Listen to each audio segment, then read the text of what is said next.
Hello my dear students, ಹೇಗಿದ್ದೀರಾ ಎಲ್ಲರೂ? Welcome to Pallavi tutorials. ಮಕ್ಕಳೆಲ್ಲರೂ ಕೂಡ ನಾಳೆ ಎಕ್ಸಾಮಿಗೆ ಪ್ರಿಪೇರ್ ಆಗ್ತಾ ಇರ್ತೀರಿ. ಸೊ ಎಲ್ಲ ಬಹುಮುಖ್ಯ ಪ್ರಶ್ನೆಗಳನ್ನು ಕೊಟ್ಟಾಗೋಗಿದೆ.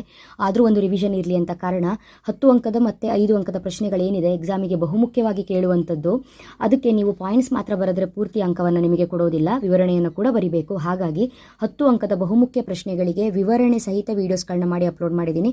ಒಂದೊಂದು ಪ್ರಶ್ನೆಗೂ ಒಂದೊಂದು ವೀಡಿಯೋ, ನಿಮಗೆ ಆ ವಿಡಿಯೋದಲ್ಲಿ ಗೊತ್ತಾಗುತ್ತೆ, ತಮ್ಮನೇಲಲ್ಲಿ ಗೊತ್ತಾಗುತ್ತೆ ಯಾವ ಪ್ರಶ್ನೆ ಅದು ಅಂತ. ಆ ಪ್ರಶ್ನೆಗೆ ವಿವರಣೆ ಬೇಕು ಅಂತ ಹೇಳಿದ್ರೆ ಆ ವಿಡಿಯೋನ ವಾಚ್ ಮಾಡಿ. ಕಾರಣ ವಿವರಣೆಯನ್ನು ಕರೆಕ್ಟಾಗಿ ಕಲ್ತ್ಕೊಂಡ್ರೆ ಓನಾಗಿ ಕೂಡ ನೀವು ವಿವರಣೆಯನ್ನು ಕೊಡ್ಬೋದು, ಎಕ್ಸ್ಪ್ಲೈನ್ ಮಾಡ್ಬೋದು.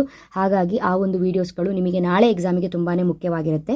ಈ ಒಂದು ವಿಡಿಯೋದಲ್ಲಿ 5 ಅಂಕಕ್ಕೆ ಕೇಳುವಂತಹ ಬಹುಮುಖ್ಯ 2 ಪ್ರಶ್ನೆಗಳು, ಕೊಡ್ತಾ ಇರುವಂಥದ್ದೇ 2 ಪ್ರಶ್ನೆಗಳು. ಇದೆರಡರಲ್ಲಿ ಒಂದು ಪ್ರಶ್ನೆ ನಾಳೆ ಎಕ್ಸಾಮಿಗೆ ಬರುವಂಥದ್ದು. ಅದು ಯಾವುದು ಅಂತ ಹೇಳಿದ್ರೆ, ಜಿಲ್ಲಾಡಳಿತದ ಮುಖ್ಯಸ್ಥರಾಗಿ ಜಿಲ್ಲಾಧಿಕಾರಿಗಳ ಕಾರ್ಯಗಳನ್ನು ವಿಶ್ಲೇಷಿಸಿ ಅಂತ ಹೇಳಿದ್ರೆ ಜಿಲ್ಲಾಧಿಕಾರಿಗಳ ಕಾರ್ಯಗಳೇನು ಅನ್ನೋದನ್ನು ಬರೀಬೇಕು. ಅಥವಾ ಇನ್ನೊಂದು ಪ್ರಶ್ನೆ, ಮುಖ್ಯ ಕಾರ್ಯದರ್ಶಿಯ ಕಾರ್ಯಗಳನ್ನು ವಿಮರ್ಶಾತ್ಮಕವಾಗಿ ಚರ್ಚಿಸಿ ಅಂತ ಇದೆ. ಹಾಗಾಗಿ ಒಂದು ಮುಖ್ಯ ಕಾರ್ಯದರ್ಶಿಯ ಕಾರ್ಯಗಳು ಅಥವಾ ಜಿಲ್ಲಾಧಿಕಾರಿಯ ಕಾರ್ಯಗಳು, ಈ 2 ಪ್ರಶ್ನೆಯಲ್ಲಿ ನಾಳೆ ಹೊಂದಿರುವಂಥದ್ದು. ಹಾಗಾಗಿ 2 ಪ್ರಶ್ನೆಗೆ ಕರೆಕ್ಟಾಗಿ ಪಾಯಿಂಟ್ಸನ್ನು ಕಲ್ತಿಟ್ಕೊಳ್ಳಿ, ನಾಳೆ ಎಕ್ಸಾಮಲ್ಲಿ ಬಂದಾಗ ಈಸಿಯಾಗಿ ಬರೀಬಹುದು. ಸೊ ಇದು ರಿವಿಷನ್ನು. ನೆಕ್ಸ್ಟ್ ವಿಡಿಯೋದಲ್ಲಿ ಗ್ಯಾರಂಟಿ ಬರುವಂತಹ 5 ಅಂಕದ ಮತ್ತೆರಡು ಪ್ರಶ್ನೆ ಯಾವುದು ಅನ್ನೋದನ್ನು ಹೇಳ್ತೀನಿ. ಆ ವಿಡಿಯೋ ಬಂದ ತಕ್ಷಣ ನಿಮಗೆ ನೋಟಿಫಿಕೇಶನ್ ಬರುತ್ತೆ. ಸಬ್ಸ್ಕ್ರೈಬ್ ಮಾಡ್ಕೊಳ್ಳದೇ ಇದ್ದವರು ಸಬ್ಸ್ಕ್ರೈಬ್ ಮಾಡಿಕೊಂಡು ಆಲ್ ಬಟನ್ ಮರೆದೇ ಕ್ಲಿಕ್ ಮಾಡ್ಕೊಳ್ಳಿ. ನಾನು ಸಾಕಷ್ಟು ವೀಡಿಯೋಸ್ಗಳನ್ನ ಅಪ್ಲೋಡ್ ಮಾಡ್ತಿದ್ರು ಕೂಡ ಕೆಲವರಿಗೆ ಗೊತ್ತಾಗ್ತಿಲ್ಲ, ಕಾರಣ ನೀವು ಸಬ್ಸ್ಕ್ರೈಬ್ ಮಾಡಿಕೊಂಡು ಆಲ್ ಬಟನ್ನ ಕ್ಲಿಕ್ ಮಾಡ್ಕೊಂಡಿರಲ್ಲ.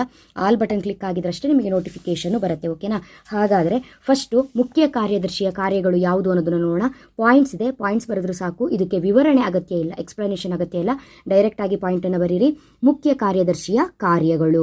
ಮುಖ್ಯ ಕಾರ್ಯದರ್ಶಿಯು ಮುಖ್ಯಮಂತ್ರಿಗೆ ಸಲಹೆಗಾರರಾಗಿರುತ್ತಾರೆ. ಇವರು ಸಂಪುಟ ಕಾರ್ಯದರ್ಶಿಯಾಗಿದ್ದು ಸಚಿವ ಸಂಪುಟ ಸಭೆಯಲ್ಲಿ ಹಾಜರಿರುವ ಏಕೈಕ ಅಧಿಕಾರಿ ಆಗಿರುತ್ತಾರೆ. ಇವರು ಸಚಿವಾಲಯದ ಸಾಮಾನ್ಯ ಮೇಲ್ವಿಚಾರಣೆ ಮತ್ತು ನಿಯಂತ್ರಣಗಳನ್ನು ಹೊಂದಿರುತ್ತಾರೆ. ಇತರೆ ಕಾರ್ಯದರ್ಶಿಗಳು ನಿರ್ವಹಿಸಿದ ಜವಾಬ್ದಾರಿ ಕಾರ್ಯಗಳನ್ನು ಗಮನಿಸುತ್ತಾರೆ. ರಾಜ್ಯ ಮತ್ತು ಕೇಂದ್ರ ಸರ್ಕಾರ ಮತ್ತು ಇತರೆ ರಾಜ್ಯ ಸರ್ಕಾರಗಳ ನಡುವೆ ಸಂಪರ್ಕ ಸೇತುವೆಯಾಗಿ ಕೆಲಸ ಮಾಡುತ್ತಾರೆ. ಭಾರತ ಸರ್ಕಾರದಿಂದ ಎಲ್ಲ ಪ್ರಮುಖವಾದ ಮತ್ತು ರಹಸ್ಯವಾದ ಮಾಹಿತಿಗಳನ್ನು ಇವರು ಪಡೆದುಕೊಂಡು ಅವುಗಳನ್ನು ಮುಖ್ಯಮಂತ್ರಿಗೆ ತಲುಪಿಸುತ್ತಾರೆ. ಸಚಿವರುಗಳಿಗೆ ಒದಗಿಸಿರುವ ಸಿಬ್ಬಂದಿಗಳ ಮೇಲೆ ಸಂಪೂರ್ಣ ನಿಯಂತ್ರಣ ಹೊಂದಿರುತ್ತಾರೆ. ಎಲ್ಲ ಇಲಾಖಾ ಕಾರ್ಯದರ್ಶಿಗಳ ಮುಖ್ಯಸ್ಥನಾಗಿದ್ದು ಅಪಾರ ಸಂಖ್ಯೆಯ ಸಮಿತಿಗಳ ಸದಸ್ಯನಾಗಿರುತ್ತಾರೆ.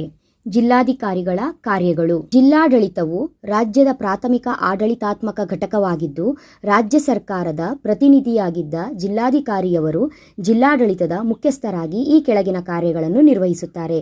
ಕಾನೂನು ಸುವ್ಯವಸ್ಥೆ ಕಾಪಾಡುವುದು, ನಿಯಂತ್ರಣ ಕಾರ್ಯಗಳು, ಚುನಾವಣಾ ಕಾರ್ಯಗಳು, ಗಣತಿ ಕಾರ್ಯಗಳು, ಸಾರ್ವಜನಿಕ ಕುಂದುಕೊರತೆಗಳ ನಿವಾರಣಾ ಕಾರ್ಯಗಳು, ಕಂದಾಯ ಕಾರ್ಯಗಳು, ಅಭಿವೃದ್ಧಿ ಕಾರ್ಯಗಳು, ಪೌರಾಡಳಿತ ಕಾರ್ಯಗಳು, ವಿಪತ್ತು ನಿವಾರಣಾ ಕಾರ್ಯ, ಭೂಸ್ವಾಧೀನ ಕಾರ್ಯ.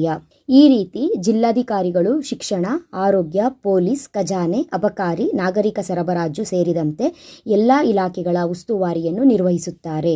ಇಷ್ಟು ಪಾಯಿಂಟ್ಗಳಲ್ಲಿ ಯಾವುದಾದ್ರೂ 5 ಪಾಯಿಂಟನ್ನು ವಿವರಣೆ ಸಹಿತ ಬರೆದರೆ ಸಾಕು. ಇದೆರಡರಲ್ಲಿ ಒಂದು ಪ್ರಶ್ನೆ ಗ್ಯಾರಂಟಿ, ಕರೆಕ್ಟಾಗಿ ನೋಡ್ಕೊಳ್ಬೇಕು. ಮುಂದಿನ ವಿಡಿಯೋದಲ್ಲಿ ಮತ್ತೆ ಗ್ಯಾರಂಟಿ ಬರುವಂತಹ ಒಂದು ಪ್ರಶ್ನೆಯನ್ನು ಕೊಡ್ತೀನಿ. ಅಲ್ಲಿವರೆಗೂ ಚೆನ್ನಾಗಿ ಓದ್ಕೊಳ್ಳಿ.